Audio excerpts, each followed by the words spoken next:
De pie, vamos a abrir nuestras Biblias en esta mañana en el libro de Hechos de los Apóstoles, capítulo 2. Le damos la bienvenida a todos aquellos que han estado agregándose al servicio de esta mañana aquí en la iglesia Camino de Vida de la ciudad de Roselle, en Nueva Jersey. Hechos, capítulo 2, versículo 37.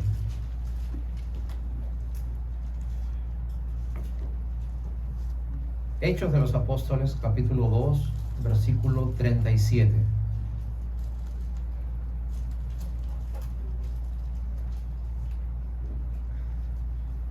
El tema de esta mañana, y es un tema que vamos a estar tratando durante todos los meses, durante todas las semanas, del mes de julio, es ¿para qué existe la iglesia?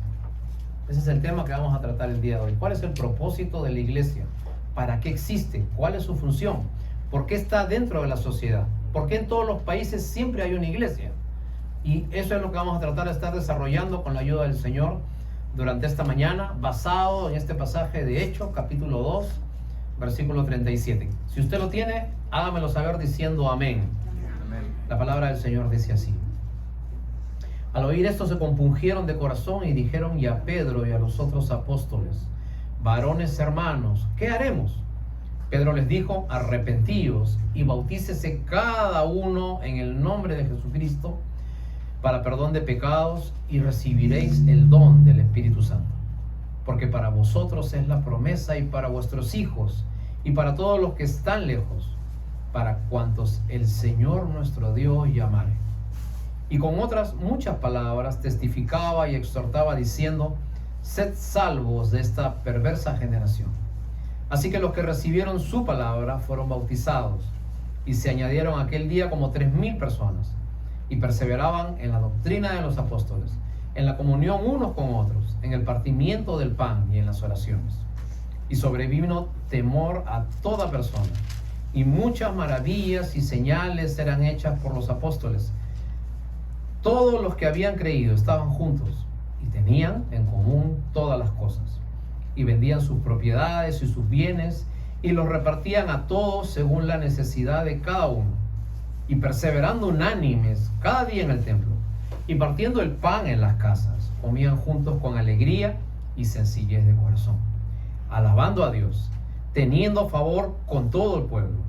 Y el Señor añadía cada día a la iglesia los que habían de ser.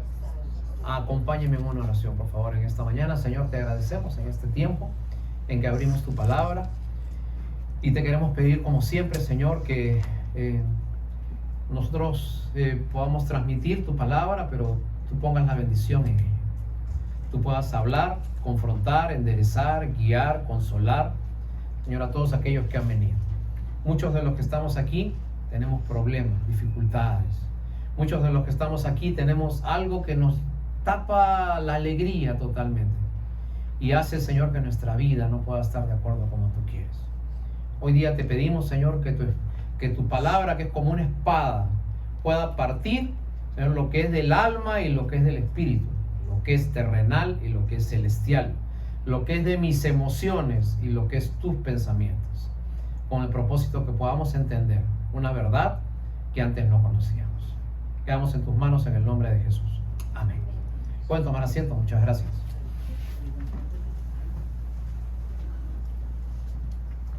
Muy bien, todos vamos a tomar nuestras ubicaciones, por favor. Ese es el tiempo de escuchar la palabra del Señor. Así que vamos a esperar que todos se ubiquen en su sitio. ¿Okay? Todos agarren su Biblia y todos vamos a estar pendientes de lo que el Señor quiere para nosotros en esta mañana. Como les dije en un comienzo, el tema de este día es ¿para qué existe la iglesia? Y quería traerte un pequeño pensamiento como una introducción para que puedas entenderme un poquito lo que te quiero decir el día de hoy. A finales del siglo XV hubo un marinero, un aventurero, nacido en Italia, que se llamó Cristóbal Colón. Financiado por los reyes españoles, vino hasta un lugar que él pensó que eran las Indias, pero que finalmente es lo que hoy se conoce como América.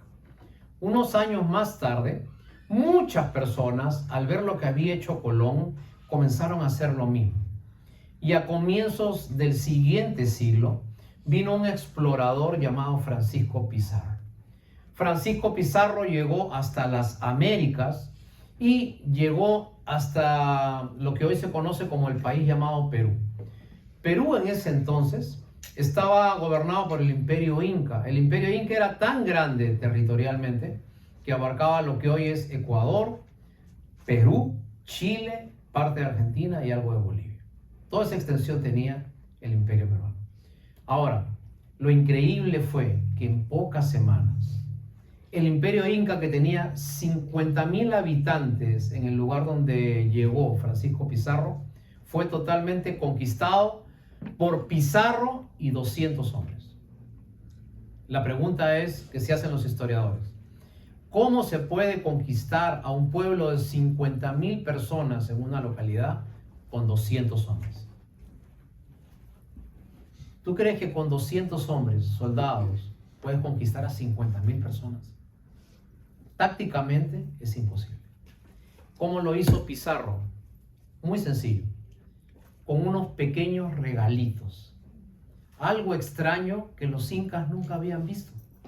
Un pequeño juguete que llamó la atención de toda la gente y que hizo pensar que esta gente blanca, barbuda, que venían en caballos que ellos no conocían, eran dioses. ¿Sabes qué cosa les dio Pizarro para que los incas se distrajeran totalmente y se desenfocaran? Un pequeño objeto de estos tamaños, de diversos tamaños, pequeñitos. ¿Sabes qué cosa eran? Espejitos. Los incas no conocían los espejos. Entonces, el conquistador comenzó a regalar pequeños espejos. Y los incas nunca se habían visto a sí mismos. Oh, le enseñaban a su compañero: mira, oh. Les gustó tanto este regalo que comenzaron a intercambiar bloques de oro por pequeños espejos. Entregaban todas sus riquezas tan valiosas por pequeños pedazos de cosas asombrosas que ellos nunca habían visto. Así se fueron ganando la confianza de estas personas. Y cuando se dieron la vuelta, Pizarro con 200 personas tomaron al Inca, lo mataron, y como el Inca para ellos era un dios, entonces ellos dijeron: si cayó el dios, es porque este hombre es más poderoso que este dios. Yo voy a seguir a mi nuevo dios. Hermanos, te hice toda esta historia porque muchas veces nosotros como iglesia y como cristianos entregamos todas nuestras riquezas a cambio de pequeños juguetitos en la vida, a cambio de pequeñas cosas que nunca habíamos visto, que nunca habíamos participado, que nunca habíamos admirado, pero que nos hacen dejar nuestra riqueza de fe para seguir esas pequeñas cosas que nos asombran. Hoy vamos a estudiar en este libro que es la carta de Lucas. Él escribe los Hechos de los Apóstoles. Interesante hablar de este libro de Hechos de los Apóstoles por lo siguiente: Lucas no habla esta vez de la doctrina de los apóstoles, de las celebraciones de los apóstoles, de las costumbres de los apóstoles. Lucas habla acerca de los hechos de los apóstoles. ¿Y sabes por qué? Porque encima de la doctrina que había dejado Jesucristo unos cuantos años atrás, tu vida no es lo que tú dices, tu vida son tus hechos. Te repito, tu vida no es lo que tú dices, tu vida son tus hechos. Muchos de nosotros a veces nos gloriamos, nos enorgullecemos que muchos años conocemos de Dios, que hemos ido a esta iglesia, en mi país fui aquí, en mi país hice acá, aquí hice esto, aquí hice el otro, pero con los hechos no demostramos todo ese amplio recorrido que nosotros hemos tenido. Así que hoy día quisiera hablar acerca de hechos. Hechos que marcan una iglesia. ¿Qué es una iglesia y para qué está puesta? Primero tenemos que definir qué es la iglesia. Y la iglesia muchas veces ha sido confundida en su denominación o en su significado. ¿Será la iglesia una denominación? ¿Será la iglesia una institución que tiene amplios edificios y templos? ¿Será la iglesia una organización que tiene un líder mundial? Hechos capítulo 2, versículo 37 al 47, que es el pasaje que hemos leído, nos dice que la iglesia en este momento no tenía templo. La iglesia, pues, no es un templo. La iglesia no es un edificio. La iglesia no es un local. ¿Sabe qué es la iglesia? La iglesia básicamente es gente. Gente que tiene un hecho común. Gente que ha vivido un suceso igual. Alguien ha dicho que el cristiano es alguien que conoce el camino, que permanece en el camino y que comparte el camino. Te repito, el cristiano es alguien que conoce el camino, que permanece en el camino, no que se va y viene, permanece en el camino. Y alguien que comparte el camino, que habla de ese camino. Y por eso es que nosotros le pusimos a esta iglesia camino de vida. Porque nosotros queremos enseñarte cuál es el camino. El camino no es una iglesia. El camino no es una denominación. El camino no es una ceremonia a la que tienes que venir 1, 2, 3 veces a la semana. El camino es una persona. El camino se llama Cristo. Él dijo: yo soy el camino, yo soy la verdad, yo soy la vida. Nadie viene al Padre si no es por mí. En el Antiguo Testamento no existía la palabra iglesia.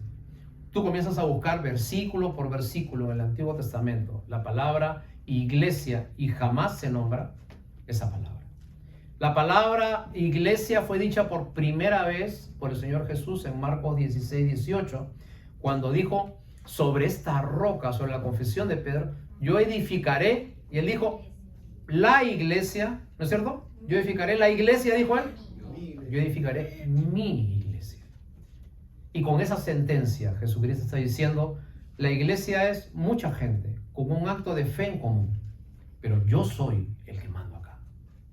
Yo soy el que dirijo en humildad el servidor. La pregunta pues que nos hacemos nuevamente es: ¿para qué existe la iglesia? Y lo primero que tenemos que decir es que la iglesia existe porque tiene un mensaje salvador para el hombre. Vamos a ver los versículos 37 y 30 al 39, por favor, de Hechos capítulo 2, que es el pasaje que nos basamos el día de hoy. Hechos capítulo 2, versículo 37. La iglesia existe, punto número 1, porque tiene un mensaje salvador. Las instituciones de este mundo no tienen un mensaje salvador. Las Naciones Unidas no tienen un mensaje salvador. La Cruz Roja no tiene un mensaje salvador. La OTAN no tiene un mensaje salvador. Solamente la iglesia es la única institución que te da una salida para tu situación. Todas las organizaciones del mundo te dan un diagnóstico. La humanidad está así. El ser humano está así. Las condiciones están así. Pero no te dan una salida para cada una de estas situaciones.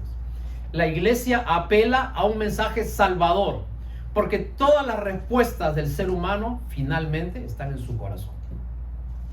Querido amigo, usted no necesita más dinero. Usted no necesita una casa nueva.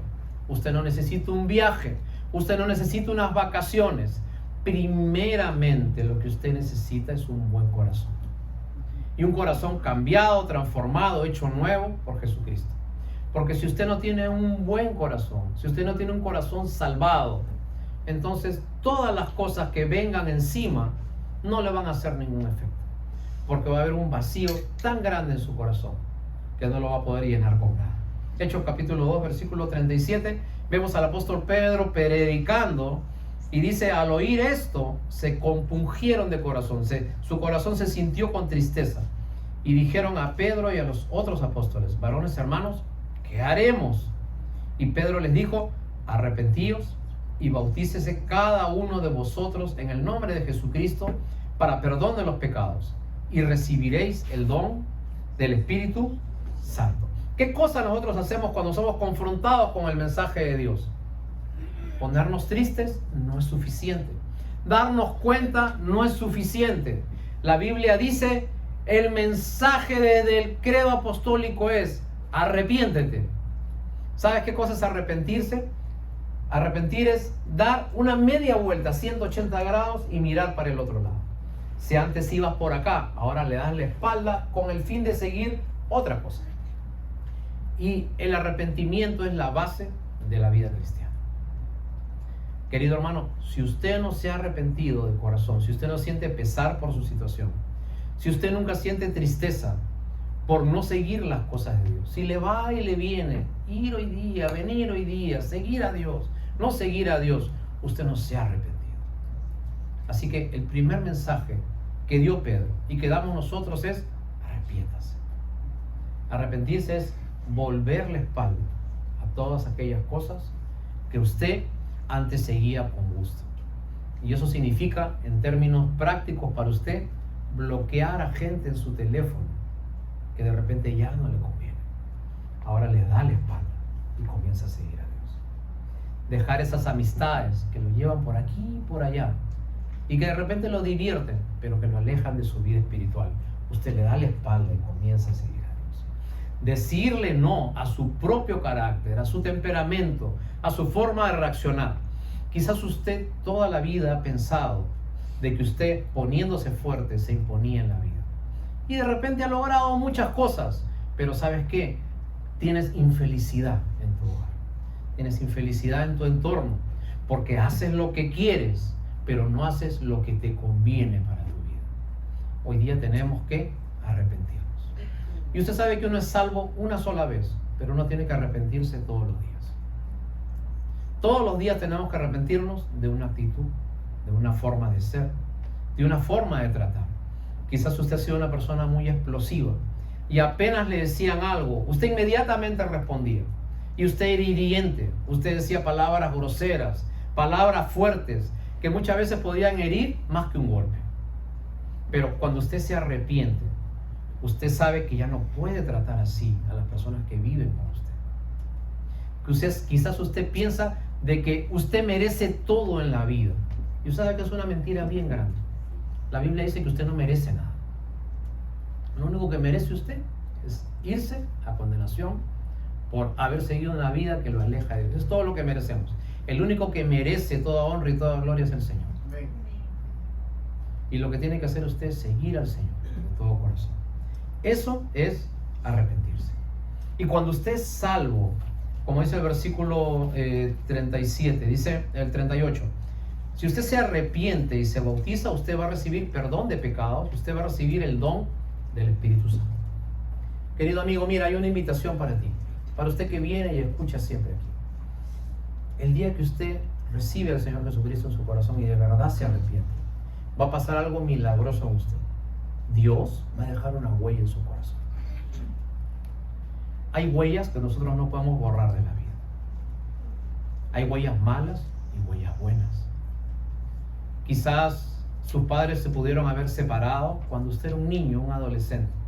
Eso dejó una huella en su corazón que hasta que se muera no se va a olvidar.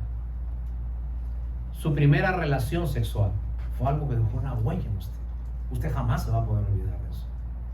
Cuando la fastidiaban en la escuela, cuando lo fastidiaban en la escuela, porque era chiquita, porque era gordita, porque usaba lentes, porque tenía pecas, porque tenía rulos, porque eso deja una huella en su corazón que muchas veces hasta adultos lo llevamos y lo arrastramos. Hay una huella que dejaron en usted. Un divorcio, un abandono de un hogar, son huellas que jamás se van a ir de usted.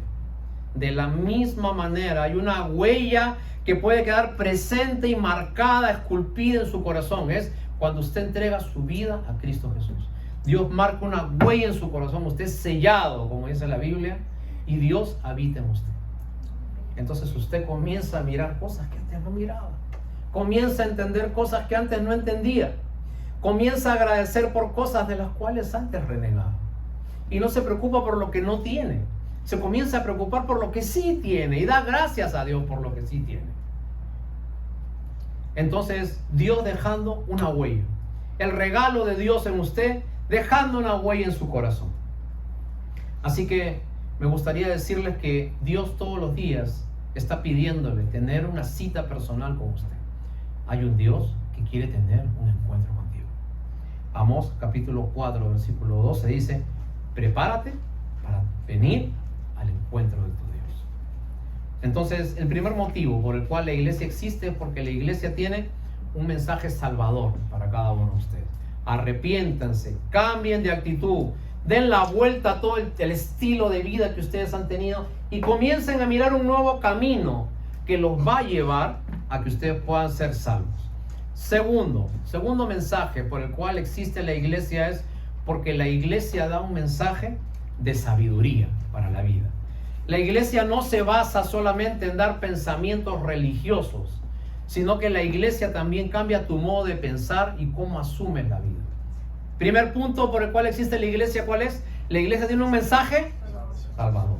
Segundo punto por el cual existe la iglesia es porque la iglesia tiene un mensaje de sabiduría para tu vida. Tú sabes que todos los años se hacen premiaciones con el famosísimo premio Nobel, ¿no es cierto?, que se hace en Europa. Hay premio Nobel de literatura, de medicina, de física, de química, de muchas ramas. De la paz también, gracias hermana.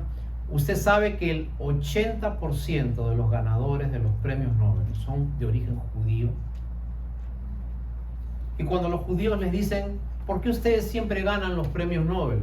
Los judíos dicen, muy fácil, nosotros seguimos todo lo que dice la ley de Dios. ¿Sabes por qué? Porque Dios no se conforma solamente con tu salvación. Dios quiere que vivas sabio en tu vida.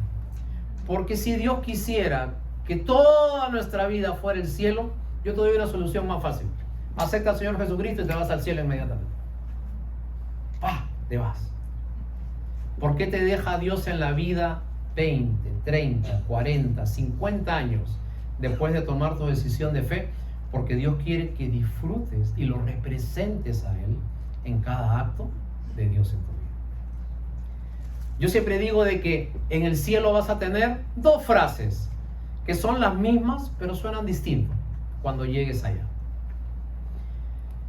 Cuando tú llegues al cielo y el Señor te reciban entre aplausos, yo no sé si tú te has puesto a pensar alguna vez, cuando tú llegues al cielo, va a haber 2 columnas de gente de todos los idiomas, colores, tamaños, edad, y todos te van a recibir y tú vas a pasar en medio con todos los hermanos. ¿No te emociona eso? A saber que vas a llegar allí y te van a abrazar y va a haber un idioma que no sabemos cuál es, pero te vas a entender con el que viví en África, en Asia, en Indonesia, en Australia, y todos te van a abrazar, bienvenido, ¿no? Y cuando Dios te comience a explicar todas las cosas, dice que van a haber 2 tipos de expresiones cuando tú llegues al cielo. Dios va a decir, muchachos, en la tierra ustedes pasaban esto y esto. Y tú ibas a decir, ¿eso era Dios? O lo segundo que tú puedes decir es, ese era Dios. ¿Sabes por qué? Porque o tú en la tierra entiendes quién es Dios, o te quieres ir al cielo sin entender quién es Él. Cuando te vayas allá a tu patria celestial. ¿Y dónde decía eso? En la Biblia que te dejé, en este libro que estaba ahí. El que nunca abriste, el que nunca leíste. Ahí estaba escrito. Ah, sí.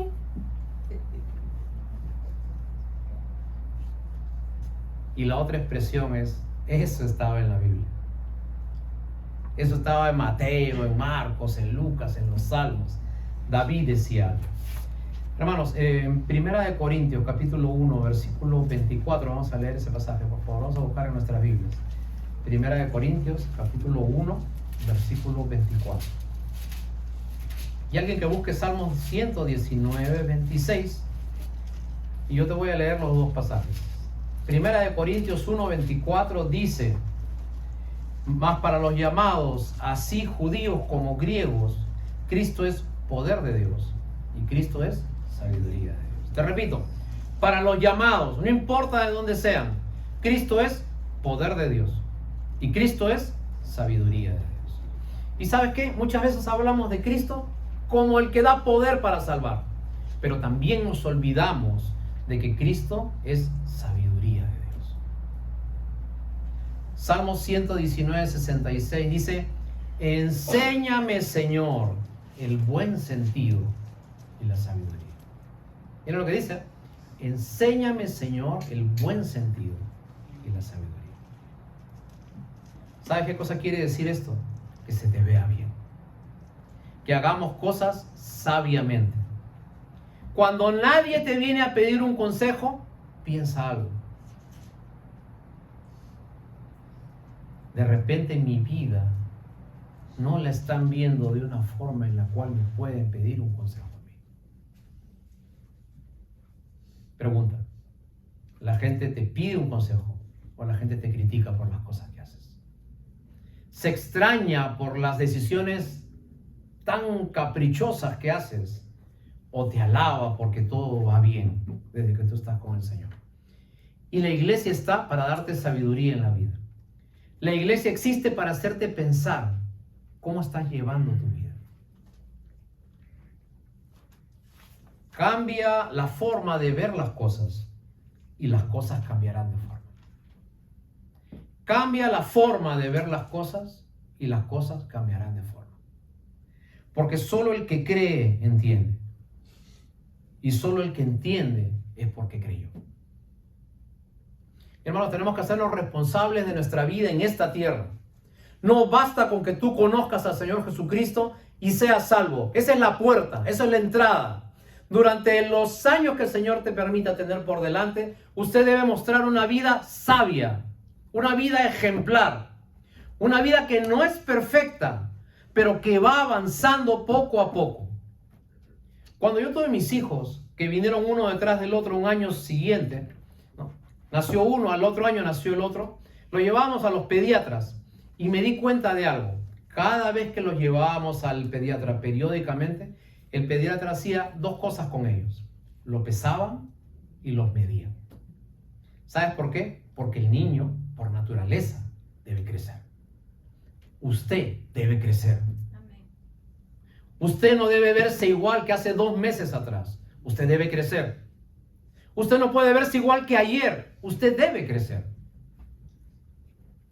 Pregunta, ¿cómo estás en tu fe? ¿Estás creciendo o te estás quedando deforme de la misma manera que existían antes? Y tenemos que asumir nuestras responsabilidades en la vida.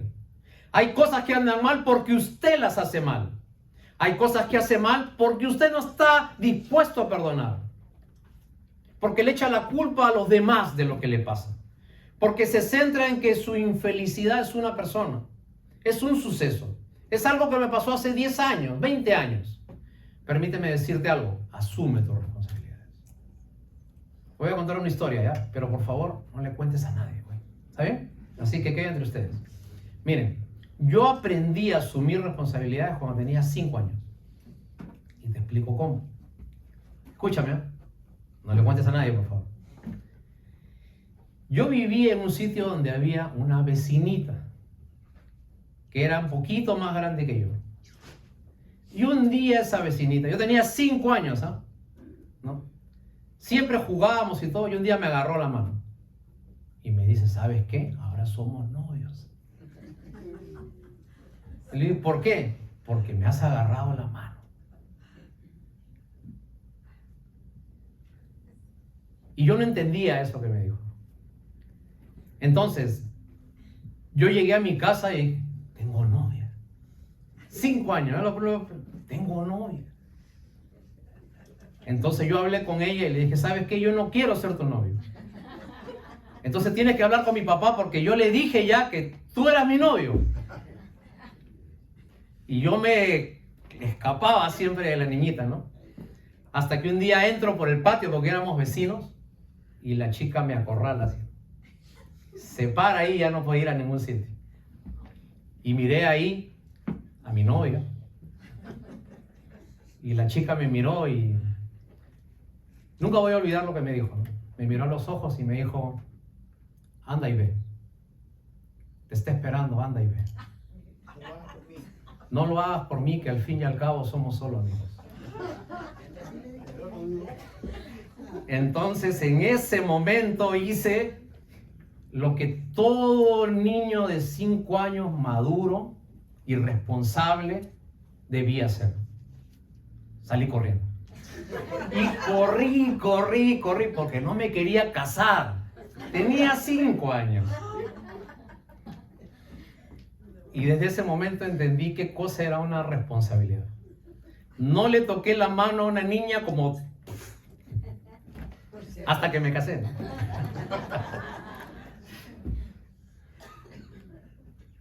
Pero hermanos, hay que asumir nuestras responsabilidades. ¿Cómo se ve tu vida? ¿Es sabia? ¿No es sabia? ¿Cómo te llevas con los demás en tu casa, en tu hogar, en tu trabajo? ¿Ven en ti un ejemplo? ¿Ven en ti esa luz que debe brillar? ¿O no? El otro día andaba por un barrio pobre de este estado, manejando, trabajando, y entré por un callejón así, ¿no? Y ese día hacía muchísimo calor, hermano, muchísimo calor, eran como las 3 de la tarde. Y bueno, hice lo que debía hacer, subí el vidrio primeramente y seguí adelante ahí por ese barrio, ¿no? Y me puse a observar qué hacía la gente pobre, ¿no? Que no tenía mucho dinero. Y vi algunas cosas bien interesantes. Miraba a algunos chicos que se reían manejando bicicleta. Y me acordé cuando yo también hacía eso. Qué feliz, qué libre era, ¿no?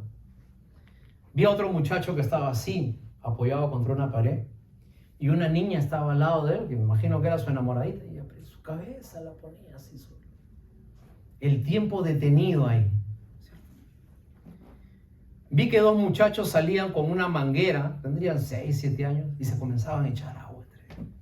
Y de ahí salió la abuela con un balde de agua y les tiró ahí. Y era risa y alegría. Pregunta, ¿eso les costó algo? ¿Tenía algún valor? ¿Tuvieron que pagar una entrada? Las cosas simples de la vida que muchas veces nos marcan para siempre. Porque eso es la felicidad. La felicidad son cosas sencillas. Segundo motivo por el cual la iglesia existe es porque la iglesia te enseña a ser sabio. Pero si usted no viene a la iglesia a capacitarse, a seguir un discipulado, a compartir sus cosas, usted nunca va a ser sabio. Está siguiendo la vida religiosa tradicional que siempre te enseñaron. Vienes, entras, saludas, haces una seña y te vas. ¿Sabes qué es eso? Religión. Sin embargo, cuando te sientas, hablas, conversas, pides ayuda y te dirigen, ¿sabes qué cosa estás haciendo? Te estás dejando discipular. El Señor Jesús tenía discípulos. Juan el Bautista tenía discípulos. Pablo tenía discípulos. El modelo bíblico de crecer espiritualmente es discipular. Si usted no se deja discipular, acuérdese de mí, se le va a ver igual. Va a venir el pediatra espiritual, lo va a medir, lo va a pesar y siempre va a ser el mismo. Tercer punto por el cual las iglesias están hechas. Las iglesias tienen un mensaje social. Vamos a ver el versículo de Hechos capítulo 2 que estábamos leyendo, por favor. Vamos a ver el versículo 43 y 44. Hechos capítulo 2, versículos 43 y 44. Dice, y sobrevino temor a toda persona, y muchas maravillas y señales eran hechas por los apóstoles, y todos los que habían creído estaban juntos y tenían todas las cosas en común. Miren lo que dice, cuando el pueblo donde ellos estaban, vieron que había gente arrepentida, que seguía este nuevo camino, que seguía al Señor Jesús, dice que sobrevino temor a toda persona. ¿Tú sabes lo que significa la palabra temor en la Biblia? No significa miedo, significa respeto. Cuando la Biblia dice el principio de la sabiduría es el temor a Jehová, lo que está diciendo en otras palabras, el principio de la sabiduría es el respeto a Dios. Si tú respetas a Dios y tienes conciencia de que Dios está en todas partes, entonces vas a comenzar a ser una persona sabia. Porque vas a hacer las cosas con la conciencia de que Dios está mirando lo que tú tienes. Y dice la Biblia que esta gente que comenzó a creer en este nuevo camino se ganó el respeto de todas las personas. Tenían temor de mirar, de ver cómo había gente nueva, gente cambiada. El que era adicto comenzaba a restablecerse. El que tenía problemas en su hogar comenzaba a hacer hogares firmes. El que era una persona que tenía un carácter difícil, ahora tenía paciencia, sonreía, hablaba, compartía. versículo 47 dice, alababan a Dios, tenían el favor de todo el pueblo, y el Señor añadía cada uno de los que habían de ser salvos. En el tiempo de la primera iglesia que estamos acá, los que gobernaban ese tiempo, la civilización en el oriente, eran los romanos. Los romanos tenían una costumbre. Ellos buscaban la perfección. Y la perfección incluía esto. Si tú tenías un hijo que no era muy inteligente, usted tenía el derecho de matarlo. Te repito, los romanos te daban la opción que si tenías un hijo que no era inteligente, que no quería emprender en la vida, tú podías matarlo. Ibas, agarrabas tu papel, maté a mi hijo, motivo, no es inteligente, váyase a su casa, se acabó. Si usted tenía un hijo que tenía una discapacidad, usted podía quitarle la vida. Eso eran los romanos. Y llegaron los cristianos, y los cristianos comenzaron a hacer lo contrario que los romanos. Los primeros cristianos comenzaron a crear lo que hoy llamamos los orfanatos. Gente indefensa, gente abandonada, gente con enfermedades. En ese tiempo habían enfermedades incurables.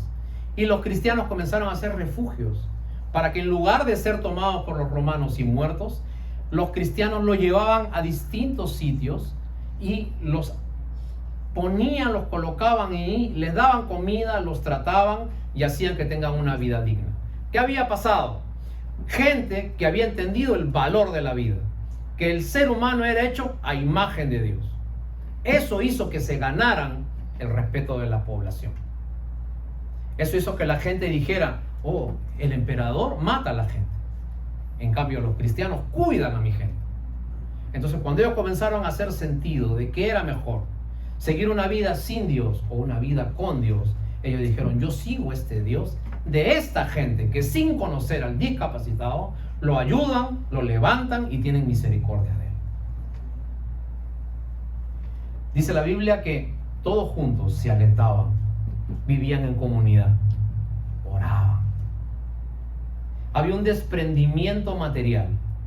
Dice que los que tenían, como había mucha necesidad y no tenían ninguna ayuda del gobierno, sino que más bien eran perseguidos por el gobierno, lo que hacía la gente pudiente era vendía algunas propiedades y comenzaban a poner el dinero a disposición de los necesitados, de los que tenían dificultades, de los que estaban sin casa, de los leprosos, de los desposeídos, de las personas que estaban alrededor de ellos. Y la iglesia tiene un mensaje social. Querido hermano, mi pregunta en esta mañana es, ¿usted de qué manera ayuda al que está a su lado? ¿Usted se preocupa por alguien de los que está aquí en la semana? Cuando alguien está enfermo, ¿usted está pendiente de esa persona? ¿Usted ve por esa persona? Eso es crear una comunidad de fe. Nosotros no estamos aquí para decir, hola, Dios te bendiga, necesito esto, sí, voy a orar por ti. La oración es buena, pero nosotros tenemos que en hechos palpables ayudarnos unos a otros. Hoy día yo te ayudaré, mañana quizás tú me ayudes a mí. Cuando alguien está en el hospital, nosotros hemos tratado siempre por todos los medios de que personalmente o alguien de ustedes vaya al hospital y le lleve una ayuda y un mensaje de paz y tranquilidad, una oración en medio de ese tiempo difícil. En el tiempo de COVID, 2 años, esta iglesia ha tratado de dar con sus escasos recursos a las personas que han estado en dificultad. ¿Sabes qué hemos tratado de hacer? Una comunidad. Un grupo de personas que lo único que quieren es agarrarse y empujarse unos a otros. Hemos querido formar una familia. Hemos querido formar una cultura.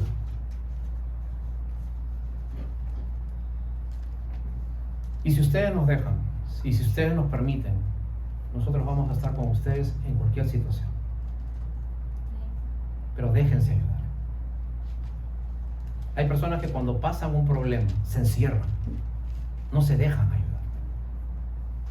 Entonces llama el pastor, no hay respuesta. Llama al hermano, no hay respuesta. Llama a la hermana, no hay respuesta.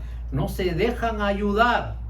Y como las tortugas se meten en su caparazón y allí no están, ayudando para que nosotros podamos también ayudarlos a ustedes.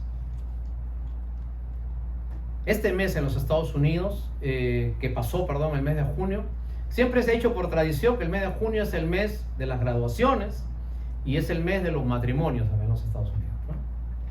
Entonces, me gustaría decirte algo.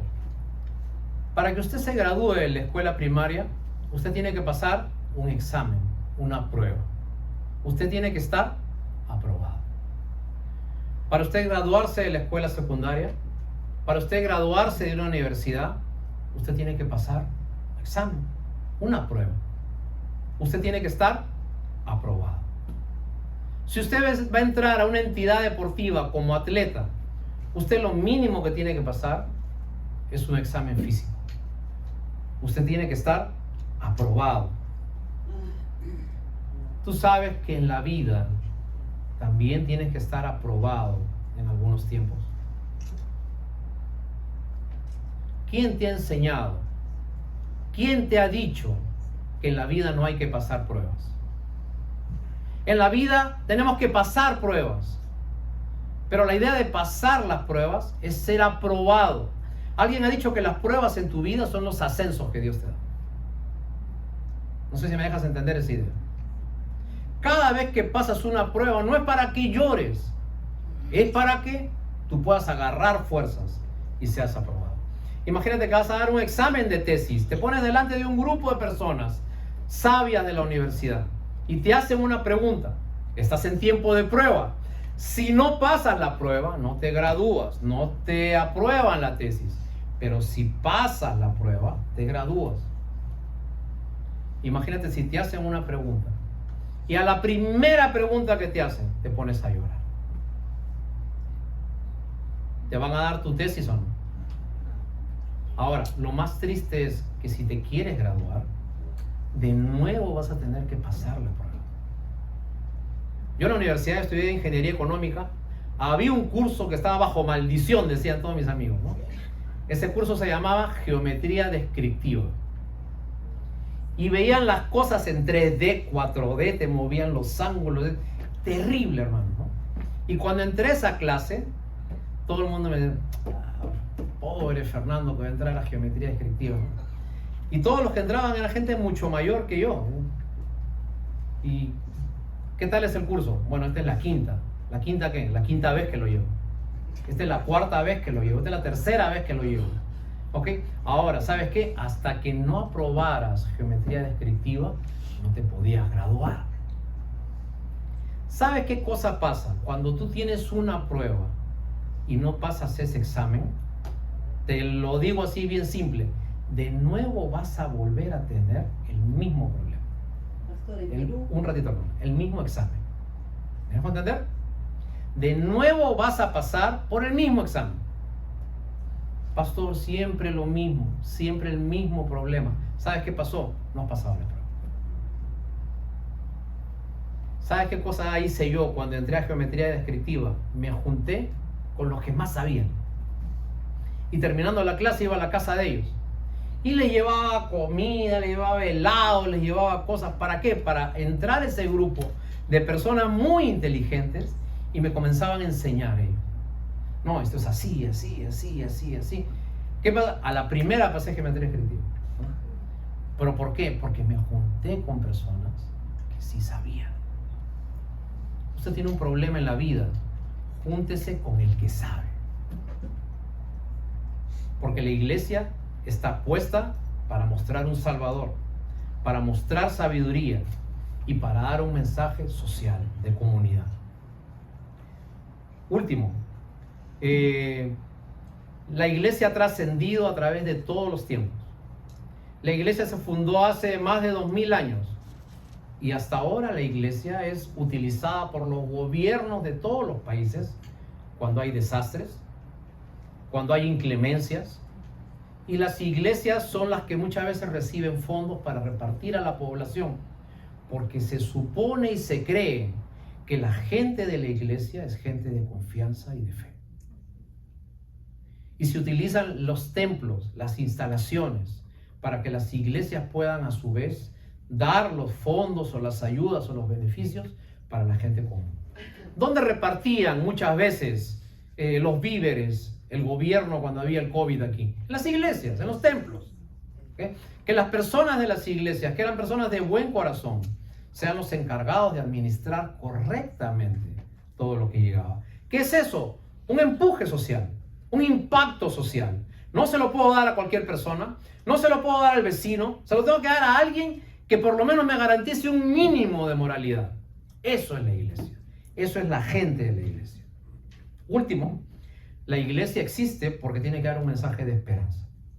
Toda institución en el mundo solamente te da un diagnóstico de cómo está el ser humano, pero nadie te dice cuál es la solución. Solo la iglesia te muestra a Cristo como Salvador, a Cristo como el dador de la sabiduría, pero también a Cristo como aquel que te da un mensaje de esperanza. Hace unos años se puso de moda una canción, una salsa, que decía, yo no sé mañana. No sé si te acuerdas de esa canción, ¿no? Yo no sé mañana, ¿no? Si estaremos juntos, si se acaba el mundo, algo así decía, ¿no?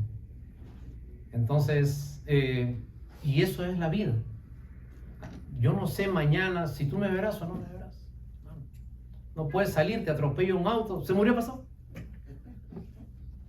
Está dentro de las posibilidades, está dentro de la lógica. ¿Ok? Pregunta.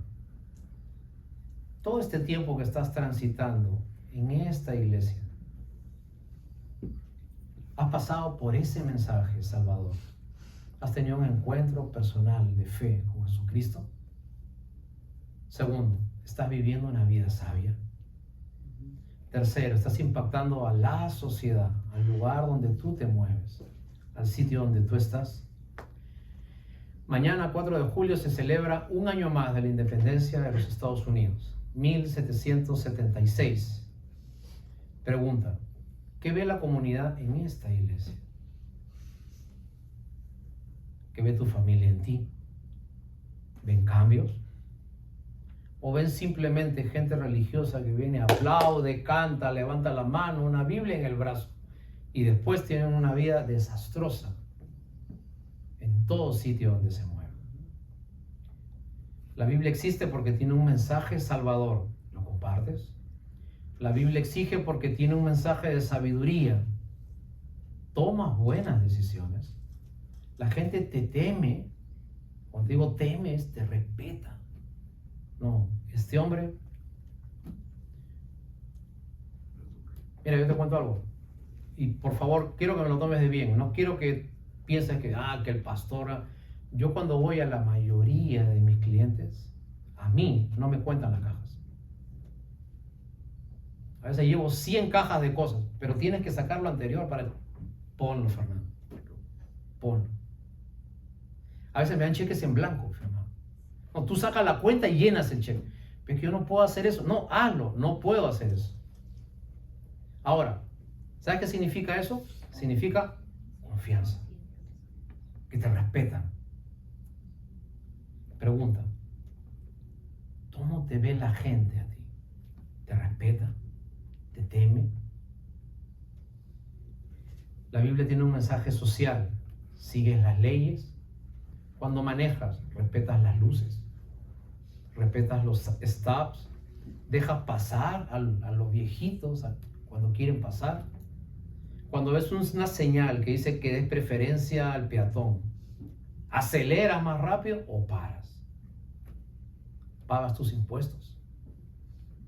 La iglesia tiene un mensaje de esperanza. ¿A quién va a ir al mundo cuando tengan problemas? Vamos a leer un pasaje final que está en Lucas capítulo 7, versículos 37 y 38, y con esto terminamos. Lucas capítulo 7, versículos 37 y 38. Vamos a ver una pequeña historia y con esto termino. ¿Quieres que te dé un secreto? Cuando un pastor te dice con esto termino, es porque faltan 25 minutos por lo menos. ¿Ok? Lucas capítulo 7, versículo 37. Vamos a ver la historia de una mujer que se acerca a Jesús. Ya estoy terminando. Lucas capítulo 7, versículo 37. Una mujer se acerca a Jesús y hace algo asombroso. ¿Lo tienen? Dice, entonces una mujer de la ciudad que era pecadora, al saber que Jesús estaba a la mesa en casa del fariseo, trajo un frasco de alabastro con perfume y estando detrás de él a sus pies llorando, comenzó a regar con lágrimas sus pies y los enjugaba con sus cabellos y besaba sus pies y los ungía con el perfume. Cuando el fariseo vio esto, dijo para sí, si fuera profeta, conocería quién y qué clase de mujer es la que le toca, que es pecadora. En el versículo 44 dice, y vuelto a la mujer, le dijo a Simón, ¿ves a esta mujer? Yo entré en tu casa, Simón, y no me diste agua para mis pies, mas esta ha regado mis pies con lágrimas y los he enjugado con sus cabellos. Simón, tú no me diste beso, mas esta desde que entré no ha cesado de besar mis pies. Simón, tú no ungiste mi cabeza con aceite, mas esta ha ungido con perfume mis pies. Déjame explicarte brevemente. Una de las señales de cortesía cuando entrabas a las casas de un judío era que hacía 3 cosas. Punto número 1, te lavaba los pies. En ese tiempo la gente andaba en sandalias, se ensuciaba fácilmente los pies. Una señal de bienvenida era que el dueño de casa le pedía a un esclavo que le limpie los pies a la visita y diciéndole, pasa, eres bienvenido. Te ensuciaste los pies por el trabajo de venirte aquí en mi casa. Ahora yo te los lavo y eres bienvenido. Le lavaba los pies con agua. Segundo, lo primero era que lavaba los pies. Lo segundo, le daba un vaso de agua, una copa de agua, un recipiente de agua, porque había estado en el camino, ¿cierto? Bajo las inclemencias del tiempo hasta llegar. Y lo tercero que hacía era, le ungía la frente y los pómulos con aceite. Y eso representaba la bendición de Dios cuando ese hombre forastero, invitado, llegaba a esa casa. 3 cosas que hacía un judío cuando llegaba a su casa. Primero le lavaba los pies al invitado. Segundo le daba agua. Y después le ponía aceite. Y el Señor Jesús con esta historia nos está diciendo las claves de una iglesia que realmente bendice a su comunidad. El Señor Jesús dice, yo entré a esta casa y no me han dado agua. Yo entré a esta casa y no me han dado beso. Yo entré a esta casa y no me han dado aceite. El agua es la bienvenida. El beso es la fraternidad. Y el aceite es la bendición espiritual. Hermanos, en toda iglesia nunca deben faltar esas 3 cosas. El agua, el beso y el aceite. La bienvenida, la fraternidad y la bendición espiritual.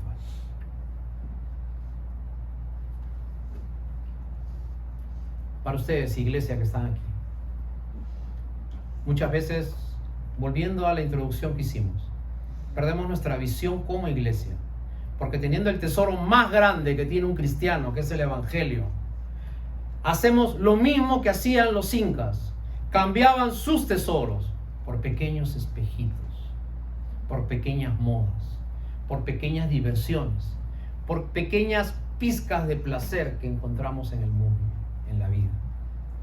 Y sabes una cosa, el diablo no está atrás de tu dinero, el diablo no está atrás de tu casa, el diablo está atrás de tu gozo, porque el diablo sabe que cuando tú pierdas tu gozo, entonces tu batalla estará casi perdida. Así que hoy día me gustaría preguntarte si tú eres un digno heredero de pertenecer a la iglesia del Señor Jesús. La iglesia está puesta para 4 motivos: un mensaje redentor, un mensaje de sabiduría, un mensaje social y un mensaje esperanzador. ¿Reflejas tú esos 4 puntos o no? Dime sí o no, nada más. Eso es todo lo que te estoy preguntando. Este país lo fundaron 300 personas que vinieron de Inglaterra y de Holanda en un barco llamado Mayflower y llegaron acá a Connecticut, ¿no? Y algunos se fueron a Boston también, y allí comenzaron a fundar pequeñas comunidades de fe. Todos eran personas creyentes en Dios, perseguidos por su fe. Pregunta: ¿estás tú siguiendo en esas pisadas que van ellos, o cada día la iglesia va perdiendo más su fama? Y alguien ha dicho que cuando la iglesia se parece cada día más al mundo, es porque el mundo está ganándole la batalla a la iglesia.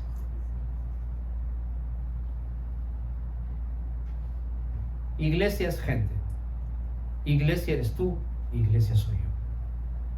¿Participas? ¿Ayudas? ¿Colaboras? ¿Conversas? ¿Oras con alguien? ¿Sirves a Dios en tus posibilidades?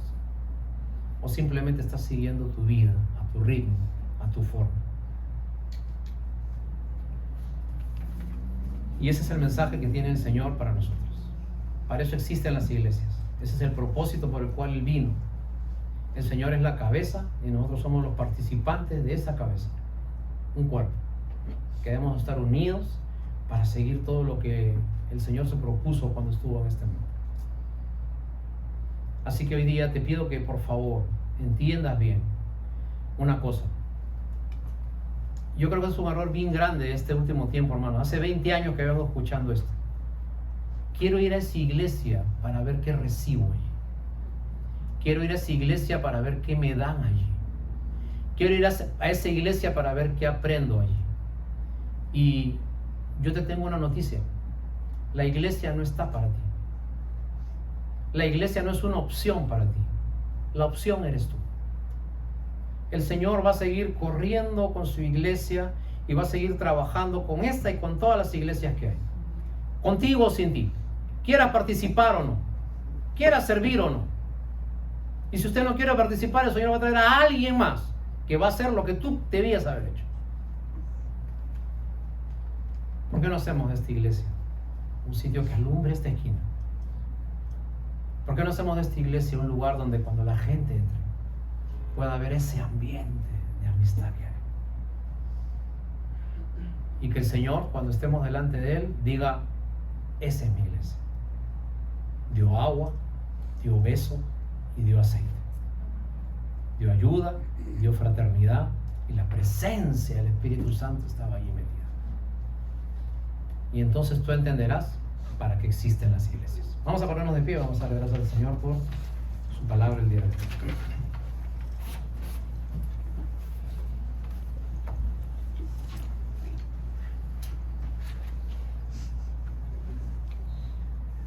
Vamos a hablar un minuto, ¿ok? Nos agarramos la mano, ¿les parece? Vamos a darle gracias al Señor por su palabra, por este tiempo. Un gusto verlos a cada uno de ustedes en este domingo, en este fin de semana largo en este país. Vamos a dar gracias al Señor por este tiempo. Señor, te agradecemos en esta mañana por permitirnos, Señor, este domingo darte gracias por la vida, por la fuerza, porque si cuentas con nosotros un día más es porque tienes un propósito, Señor, con nosotros en este lugar. Señor, te oramos, te pedimos por cada una de las familias y personas que representan esta iglesia. Sigue trabajando en nosotros con lazos de amor. Sigue cambiándonos, transformándonos, guiándonos para que toda verdad llegue a nuestra vida. Tú dijiste: santifícalos en tu verdad, tu palabra es la verdad. Así que te pedimos que vayas cambiando nuestra vida. Y te pedimos, Señor, por este país en el cual nosotros vivimos. Oramos, Señor, que bendigas al presidente Joe Biden, a los congresistas, a las autoridades, a los jueces de la Corte Suprema, a todos los que tienen que tomar decisiones importantes en este país, Señor. Que nunca deje, Señor, este lugar de ser ese sitio donde tu palabra se abre y se predica en distintos lugares, desde Oregon hasta Florida. Señor, que siempre podamos tener templos, lugares donde se reúnan las iglesias para hablar de la fe. Señor, este país que ha mandado tantos misioneros al mundo, que nunca tu palabra deje de correr y que nosotros no cerremos nuestra boca a ese mensaje que tenemos pendiente. Te lo pedimos en el nombre de Cristo Jesús, nuestro Señor y nuestro Salvador. Amén. Que el Señor les bendiga. Nuestras hermanas tienen una última alabanza en esta mañana.